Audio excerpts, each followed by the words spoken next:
Good morning, comrades. Morning, everybody. This is Amma Manson. And for this one, I would love to be able to sing one of the patriotic songs. I know I've chosen to do this in English medium, and it makes it very difficult because the song I want to sing is actually in Chi. But the song says, Mahomen Munsem, Enya Wohiasem. Na jwa nopa ewiye nyumre nyina sawore bompaya kai Ghana sra wunyankopon fagana sheninsa eno na wuya mambapa eno na wodo odo ma woman and no na merishisha odo ma woman and no here. Let the matters of this country be of prime concern to you. Think about it, ponder on it morning, noon, and night. When you pray, whoever you pray to, make sure that you pray to them about the country Ghana. Remember Ghana in your prayers. Beg your God. Leave the affairs of Ghana in his hands. That makes you a patriot. That makes you a good citizen. And that is what we are after. This is about patriotism. This is about good citizenry. This is about forging a legacy, worthy legacy to pass on to the generations. And that's the point at which we are. As a Ghanaian citizen, you should be very proud of yourself. We are a very unique country. We are African. We are in the thick of it. We have our African mentalities and we have our African behaviors, but we do have our African community systems. We have our own African Ghanaian, actually, not just African, sense of humor. There are a lot of wonderful things about this country, but let me tell you, we are at a crossroads as a group of people. We can change our destinies because by the power of social media, we have a lot of things aligned in our interests for the very first time. We do have goodwill. We've had goodwill amongst us for a long time. There's a lot of people who've wanted to do it and to do well for country, for self, for family, and country. People have wanted to do it for a while. But the people who have had the real goodwill have had a disconnect with the public because those people are not popular figures. Those people are not likely to receive audience in the major media houses, blah, blah, blah. And so that access to the population excluded a lot of good people from governance and from public advocacy and for public education, national education. But by the very power of these cheap phones, or not so cheap phones in some cases, that we have of social media, we have managed to transcend the importance of other media houses. These days, Eddie, Tom, Dick, and Harry you can connect with everybody and anybody by recording a simple video appealing to people. People get your message and we are on board. We have turned a corner where the media, which I find very divisive, very destructive in our politics, has actually lost its power. And it is an exciting development for me as a patriot. The media has lost its influence, and anybody is able to reach everybody via these social media channels and get messages across and rally people so that insignificant people like me can come your way this morning. You don't even know where I'm sitting, but I am here. You are where you are. We are connecting because of the power of this medium. Amazing, amazing, amazing. Right, let's get to the actual serious point of today's video. So I have been one of the people championing the independent coalition. A lot of you who follow me do know the reasons why I champion them, because I think that the well-oiled machines, the status quo, which is the political parties we have got caught in personal interest. The reason why the political parties are not doing for us what we want them to do for us is because they've been caught in personal interest, community, collective interest, group interest over national interest. And so they will do whatever they need to do for their party to remain in power. And that is more important than what the country needs. And it's been happening for a while. It's one of the reasons why a lot of people say MPP and DC have to go, because they no longer fight for the common good. They fight for a small group good. Okay, there is that bit. We'll put it to one side. We have come to a point where majority of the people, by the power of social media, are beginning to make this realization. A lot of people are conscious to this fact now. And it's because social media has allowed good speakers to reach the population and to appeal to people by logic and explanation. We are getting there. We are making progress. It's good. By the very social media, have we also found a voice? We finally have the money to do things. We have the money, not in one person's pocket.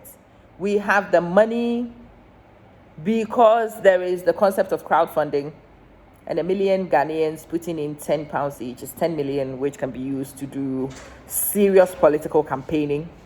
So listen, when you say that you are a supporter of these causes and you are asked to find a £10 or a £20, remember that your £20 times 1 million makes 20 million, which can run a serious campaign.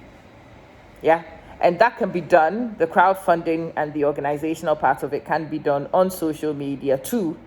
You know, traditional media, like I said, it's lost its thing. We connect to people here. We are able to connect to more people here. Hopefully you get the vision here and you support in the crowdfunding initiatives. It's absolutely amazing that we are able to do it. So finally, we do have the money from the crowdsourcing perspective to be able to actually do things. It doesn't have to be one rich guy or a person with rich friends. The person with rich friends concept is what's got the political parties where they are, because the people who are the donors, they are the real decision makers, and our politicians just become puppets, and the real puppeteers are the financiers. And I've always highlighted that this is one of the problems with our NDC MPP arrangement. So if we are looking to fix our NDC MPP arrangements, we've got to find a solution which deviates from what the MPP NDC arrangement is. And crowdfunding, when everybody puts in £1, £10, £50, £100 to do a major product, and we all own part of this process, and we are all protective of this process, and we all work diligently towards this, then change will come. The change we want would only come via this channel. Anyway, I believe sincerely that if you are going to fight a Goliath, you also need a solid base. Is why I have been talking to all you independents to actually begin to put aside your personal aspiration. Yes, I know you will want to be president, but sometimes in the national interest, you will have to be treasurer. Okay? Yes, I know. People from your tribe have not been kings in a long time. And yes, your tribal people are telling you have to be king, you have to be emperor. Okay, I hear you. But we are bigger than your tribal people. Your tribal people will not survive on their own. Your tribe needs the rest of us, and the rest of us needs each one of you individually and collectively. So we have to go beyond personal agenda. For those of you who support the independent, I want my candidates to be king. Pause for a minute. Go stand in front of a mirror and ask yourself a few more questions. Is it for personal gain, or is it for national good? Is this for greater good? I will ask you again. So as for me, let me make you my declarations. Let me remind you of my declarations so we are clear. I went seeking a lot of these independent political presidential aspirants even before they were even thinking of launching their campaigns seriously. I wanted to aid and facilitate them. And as you watched me, I have tried very hard to be as independent and to give people as much as they want. I went seeking them. And when I sought them, I offered them my platform. And if any of them will tell you, I offered my platform unreservedly for as long as they needed and wanted it. Some of them came for one or two, a few sessions. Others continued. No, it wasn't because I preferred some over others, but other people felt that using and continuing to use my platform and continuing to chat to me was in line with their vision, and so I facilitated it. Those who wanted to go and explore other channels, and there are people who actually told me, Amma, I have come to your channel a few times now. I think it is in the better interest of my campaign and in getting my message out to engage in other places. So thank you very much for giving us your platform, but we are moving on. Absolutely fine. You would never hear me come and publicize things like that. Of course not. There are some that I continue to mentor behind the scenes about things. And yeah, let's just put a lot of things out here before we go any further. Every time I spoke to every candidate, I saw weaknesses because I'm a political strategist. Every time I spoke to every one of them, I saw weaknesses. And every time I saw weaknesses, it wasn't that I came publicly to come and embarrass them and to belittle what they are doing, because I understand the grand agenda. So I go and I tell them the weaknesses and they fix them. For some of them, it was simple things like go get a website. And I know website people, if you want the facility, who can help you. For some people, it was go fix your social media handles and work on your content and work on whatever. For some of them, it was actually things on presentation and delivery, articulation and stuff like that. Yes, I do offer what I see to every one of them. And each one uptakes as and when they need it. I put the information out there. My job is done. How and when and to what extent a person engages with what I put out, that is out of my sphere of influence, and I accept that. I put the information out there. So yes, Kofi Kranting is my brother, full stop. He comes, we talk, we have a great rapport, we are interested in national building, and yes, I facilitated because Kofi wanted to continue to use my channel. Marek Gan is my brother, full stop. And yes, Marek came, Marek used the platform for a bit, Marek used other platforms, and we've remained in touch. If he would tell you, we've remained in touch. When I see things, I am straight down the phone, I would tell him, and so on. Dr. Tom Asise was here. Dr. Tom Asise came once, but he will also tell you that I have been in touch with him ever since. I have shared what I've seen with him. Jacob Oseyeboa was on my platform twice. Joy, the legend, was on my platform twice, and that's exactly the way I see him. He's the grandpapa of all things coalition and independent candidates as it is right now. Maximum respect to him. Yes, I've engaged with him and his team, and to whatever extent they've wanted to use me, I have availed it. What I'm trying to say to you in this rhetoric is that I know I am like a mom, okay? And some of your kids are brilliant in different ways. But like any parent, I see brilliance and the multitude, the diversity in brilliance amongst my kids. No, I don't tear my kids up because one is being amazing right now, because I actually do know that kids excel at different times. And yeah, it's a funny concept to actually liken it to parenthood, but it is the best example for a lot of people to understand. So the independent candidates, I don't select favorites amongst them. They shine at different times. They grow at different rates. They are good at different things, and I champion all of them like a parent will. At a particular time, you are better pleased by a particular child. And at another moment, you are better pleased by a particular child, but you refuse to choose favorites because you cannot. And that's how those of you who really want to do this coalition thing of independent candidates will need to start thinking of yourselves. You are parents to these candidates. You might be best pleased by one of them at a particular time. You might be more pleased at different times by different ones of them. But you cannot select favorites openly. That's the way I see it. I know some of you have got your favorites, but if you've actually happened to find yourself in a position where you have a favorite, then it's fine to put it out there. But remember that as a parent, sometimes you find yourself with a momentary favorite, but you don't tear up your other children. You don't rub it in their face. You don't ruin their self-esteem. You do not destroy them because you have found yourself in a position where you find a favorite.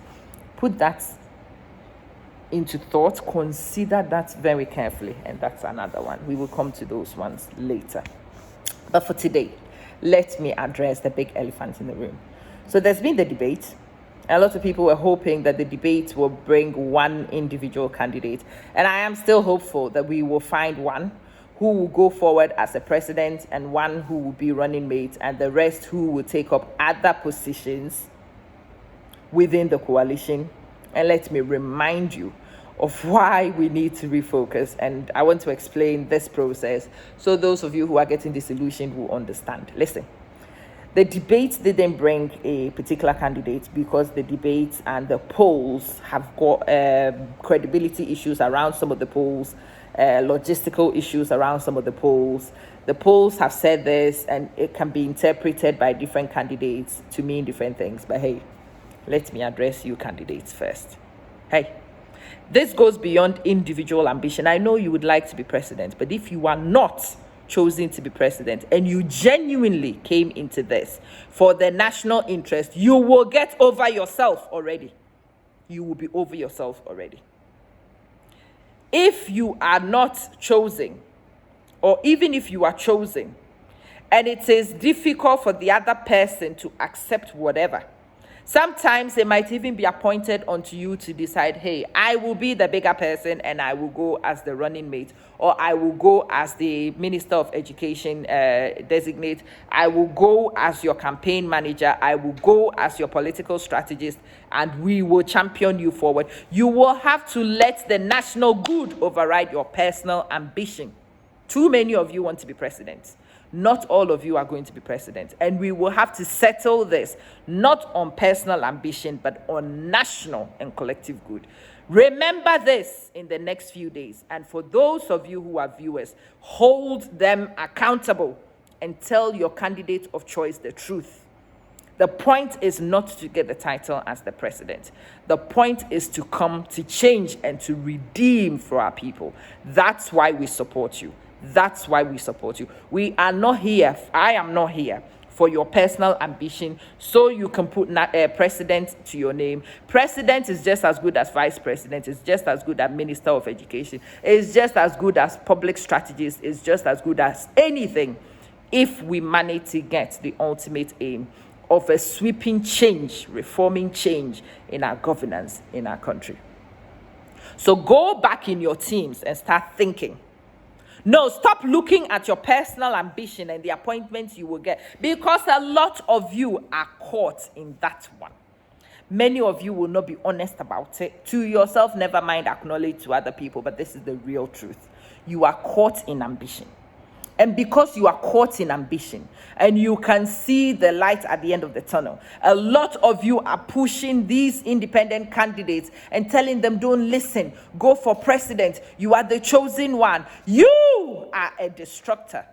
You are the agent the devil is using to sabotage this beautiful change that we could get.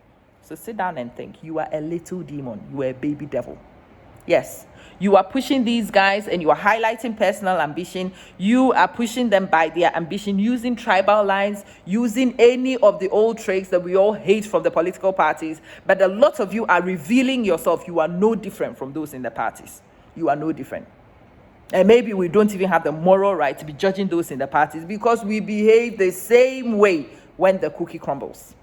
But it has to change. It has to change. So some of you, go sit down and talk to your candidates and tell them they are not as important as the national good. It is about the collective interest and it's about putting our best foot forward. If you happen to be our best foot, thank God. And if you don't happen to be the best foot, or even if you think you are the best foot, but the general people who will vote don't think you are the collective good, you are the best foot, or even if everybody accepts you are the best foot, including yourself, but that will bring division amongst the ranks. You stepping back will facilitate another person who cannot step back to stand as the flag bearer and for you to take a smaller strategic position. Then for the collective good, if you really came here for national building and not for individual aspiration, then this is not a difficult thing to ask you to do. So that's what I'm calling all of you to do, because you came and you said that you are here for the national interest, right? Not for personal ambition, not just because you can get the title of president. Then here you go. I have given you a choice. Rise above this one and show yourself approved. Convince me that what you said is true. if you really didn't come here for personal ambition, then standing aside and allowing somebody to take the limelight so that you can take another position but still remain on the course and still work the course and still support so we can get to victory, then you will convince me that you are not here just for titles and for ambition. For those of you who are viewers, let me address you two next. These guys are going to have to fight. Yes, there are very few spots. They are going to have to fight and settle it. We are like parents whose kids have got a big disagreement we cannot fix. And we are going to have to get out of the room, lock the door, and peep through the keyhole. Put the gloves on and let them settle it as boys. Let them settle it as men. Thankfully, all of them are men at the moment. My Angela hasn't even made it into this discussion yet. My Ekuyadonko hasn't made it into this discussion yet. I hope they do make it in this discussion ultimately. But at the moment, the 4 players are all boys. They are men. They are not young. All of them are older than I am. So they can all be in a room. We put the gloves on and let them settle it. So those of you who are contacting me from social media about people going on and attacking other people, it's not my style, okay? I've learned to rise above insulting people. I have learned to rise above asking people for their pubic hair as confirmation of their age. No, I don't want to see anybody's grandfather's nails so I can check DNA to see how Ghanaian they are. Those things are not of interest to me, but it is of interest to some people. And those people will come out legitimately and ask. And it is up to who is being put on the spot to either succumb to what is being demanded or defend their ground. This is exactly what happened in America for the reference of those who haven't made that connection. Obama comes out. Obama is doing his thing. Trump says he's not American. Show us your birth certificate. It's the same thing. Show us your pubic hair to confirm your age. Ridiculous, but some people think that way. That's how some people think. I would think that confirming my age might be via other methods, but for some people, checking certain things about your physique, asking you to see your birth certificate, your grandfather's birth certificate, we want to see your passport, we want to see, it will come, it will come. It is human nature, it is some people's style, and when a person makes a demand like that, you either ignore it or you just settle it. The way I see it, it is easiest just to settle it, so there is no more noise to be made. So those who have been asked to prove whatever will have to respond. Those who have been put under scrutiny will have to respond. And if you remember me very well, when the TPP agenda started and people started talking about these independents, credibility was the first thing I told you about. I told you that I have issues when it comes to credibility with people. And yes, we will understand these characters and their personalities and how credible they are in the next 2 to 3 weeks when this attack kicks off. It is about to kick off. I would rather it didn't kick off, but it will kick off. It must kick off. It should kick off. We will watch it kick off. And when they have finished fighting and they have settled it, we will pick the outcome and we will work with the outcome. So I am not involved in the fighting, not my interest. But I want them to settle it as men. And when they are done bickering, when they are done settling, when everybody has found, so we've poured water into a bucket and they are all jumping all over the place, looking for their level. And eventually each will settle at their level. When it is settled, and it has to settle within the next week, we can have 2 weeks, maximum 3 weeks, it has to be settled. We have to know what each person is made of. So follow their pages, get in the debate, get in the thick of things, ask questions, challenge people, put people on the spot, ask any question you want, and let's settle it. And when we've settled it by the end of August, beginning of September, the actual run home begins. We need to have a candidate and we need to find a candidate. And I'm calling all of you to also consider national interest above personal ambition in making this decision. And let's get a show on the road. So yeah, we will hear insults. It's fine. We are bush people. A lot of us will put Chairman Wuntimi under scrutiny. We will laugh at Chairman Wuntimi. We will say Chairman Wuntimi and what he says are ridiculous, blah, blah, blah. But then we will repeat the same thing of another person. Okay, we do it in better English, but it is exactly the same concept. Chairman Wuntimi tells you about somebody's fusha. He wants to ask about a lot of funny things that people have made People have made fun of that guy, but what he does is no different from what a lot of us do. People will tell you all sorts of things about Abronye, but we do the same thing as Abronye. You know why? Because Abronye is my brother. He's from the BA, and I am from the BA. Okay. I've managed to wash myself and polish myself a little bit. Yeah, when I speak English, I think it makes me something better than what I really am. I'm not. I am his sister. And when the cookie crumbles, if I'm not careful, when my guard is down, you will find me behaving in that same way. Yes, because I am Ama Wuntumi, whether I know it or not. I am Ama Abronye, whether I know it or not. The earlier I know that I am Ama Abronye, Ama Wuntumi, and begin to consciously offset those things, then progress is actually being made. Okay. So you asked me for an update of the coalition. That's where we are at. We are at the greatest decision-making moment of our history. We cannot continue down the pathway that we have chosen. If we allow things to continue the way they are going, we will have no inheritance left to pass on to our kids. Somebody has to come in who has the bravado to come for one term.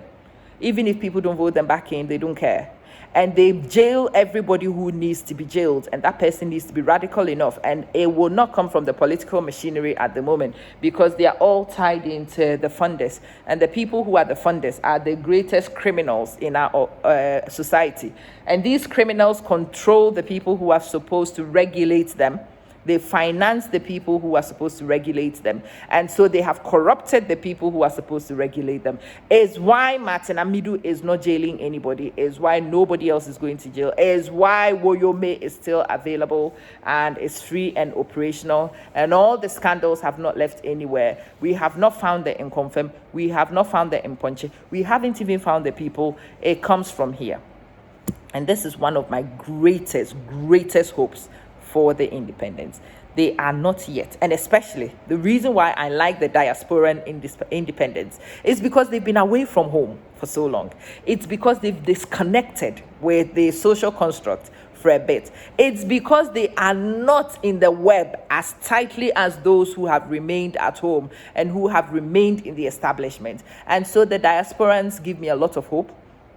They don't have a lot of affiliation because I'm a diasporan myself and I don't have those affiliations. No, I do not have the same sensibilities as my siblings and family members who remain at home. I am a little bit radical of thought, and I see those guys as the potential to come in without necessarily knowing people and would be able to apply the sweep of the broom to clean. And that's one of the aspirations and the reasons why I support a lot of these guys, the diasporan guys, aspiring to become independent candidates and independent presidents if we would elect them. They need to come in with the broom. The broom needs to sweep the NDC and jail a lot of them, because there are many criminals in that organization. But that same broom needs to sweep the MPP and jail a lot of them too, because there are many criminals in that group as well. And for those of us who are not even officially or otherwise affiliated with these guys, who are criminals in our own little individual dispensations, also need to be swept off and jailed and dealt with. And when the sweeping broom gets to work, the Ghanaian mentality will shift. When that sweeping broom becomes operational. Our problem is not manpower. We have some of the most intelligent people amongst us. Our problem now is not even money, because we have a lot of money amongst us. Believe me, we have a lot of money amongst us. Forget the natural resources. We do have fiscal cash in our wallets, in our bank accounts. Yes, we do. The problem we have is a systems problem. We don't have systems, but we need somebody who will come and be radical enough to take on the birth and death registry.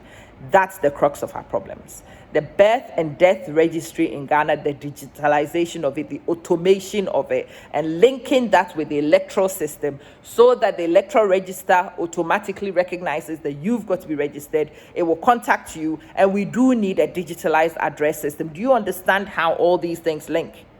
The birth and death registry needs to record your birth and your death automatically, and it needs to be on a public database. This public database has to be linked with the electoral system so we know who is eligible to go onto the electoral system for the first time. And we also know who needs to come off the electoral register when they die. A person has to die and be taken off the electoral register immediately and automatically. Exactly. You need a digitalized address system so that when a person moves from point A to point B, they are transferred from electoral area A to electoral area B. It will stop this nonsense with a new register every single time a government comes in. But the MPP won't do it because they understand that there is a procurement procedure when the new register is commissioned. It will pay some of their boys, it will pay some of the girls, it will settle some of the scores. It's great to have a new register every 4 years. The NDC will do naught about it because they know the same thing and they use it for the same purpose. It will take an independent to come end this nonsense, to come and start your automation process. And when that automation process is in and it's established and it's done, not even the MPP or the NDC, even when they are given a chance to come back, will be able to ruin those things. These are our fundamentals. These are the things that you have to remember. We are on the verge of a decision of our lifetime. And I don't want you to be distracted. I don't want your judgment, your vision to be clouded by the noise. So I'm calling to your intelligence. I am calling to that voice of reason we all have here. I am asking you to keep your eye on the straight and narrow, on focus, so that you are not distracted by the noise. I don't think I'm asking too much of you because you are capable of that. You are an intelligent person. You are capable of that. You can do this simple thing and you can educate people around you to also do the same. This is a massive civic educational campaign. I am launching it on my small platform and I'm asking you to help me. I'm asking you to support me. I'm asking you to share the message. I'm asking you to get this to people because we sure can via social media. We do not need any radio station. Too many of my videos have gone viral now, so I know it's possible. And just as you are able to share the other ones which affect your marriage, or the ones which help your self-esteem, or the ones which help you for whatever reason, so should you share this one. Actually, you share this video and make this video trend to become my most popular, not because you want to support me, but because you know this message is important and you know everybody has to hear this message. So you get it across whichever way you can. Thank you so much. I will do the Tree version and we will do, and I invite the rest of you, I only speak Tree, so I can only do this in Tree. I'm inviting the rest of you who watch this video to translate it into Ewe for me. If you can translate it into Ewe, do it, send it to me, and let's start disseminating. If you can translate it to Dagbani, to Ga, to Hausa, to whatever, do so and send it to me and let's circulate. Even better, don't even send it to me. Start circulating and share the link with me so I can help you to circulate. Thank you so much, and may God bless us. God bless our homeland, Ghana, and help us to make decisions that will make it great again. We have to be very bold to defend the good name of Ghana. So help us, God. My name remains Manson. Follow the channel, share the video, and get this message across for me. Thank you, comrades.